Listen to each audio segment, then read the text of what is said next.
ఈ వీడియోలో మనం హెల్త్ ఇన్సూరెన్స్ పాలసీ తీసుకునే ముందు కన్సిడర్ చేయవలసిన 6 విషయాలు చూద్దాం. ఇప్పుడున్న హెల్త్ ఇన్సూరెన్స్ కంపెనీస్లో మంచి హెల్త్ ఇన్సూరెన్స్ ప్లాన్ సెలెక్ట్ చేసుకోవడం చాలా కష్టం. అయితే ఒక హెల్త్ ఇన్సూరెన్స్ ప్లాన్ సెలెక్ట్ చేసేటప్పుడు ఈ 6 విషయాలు కూడా కన్సిడర్ చేయండి.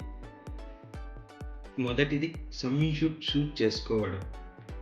సమ్ ఇన్సూర్డ్ చూస్ చేసుకునేటప్పుడు ఒక్కసారి ఆ సమ్ ఇన్సూర్డ్ ఫ్యామిలీ మెంబర్స్కి సఫిషియెంటా కాదా అని థింక్ చేసుకోండి.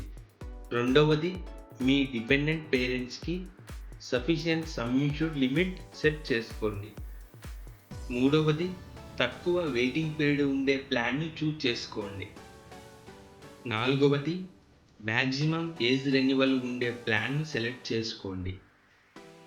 ఐదవది ఫాస్ట్ క్లైమ్ సెటిల్మెంట్ రేషియో ఉండే హెల్త్ ఇన్సూరెన్స్ ప్లాన్ తీసుకోవడం మంచిది. ఫైనల్ వన్, మీ ఏరియాలో ఎక్కువ నెట్వర్క్ హాస్పిటల్స్ ఉండే ఇన్సూరెన్స్ కంపెనీ చూస్ చేసుకోండి. హెల్త్ ఇన్సూరెన్స్ ప్లాన్ ఫైనలైజ్ చేసే ముందు ఈ 6 విషయాలు కూడా కన్సిడర్ చేసుకోవడం మంచిది. మరిన్ని వీడియోస్ కోసం లైక్, షేర్ అండ్ సబ్స్క్రైబ్ చేయండి.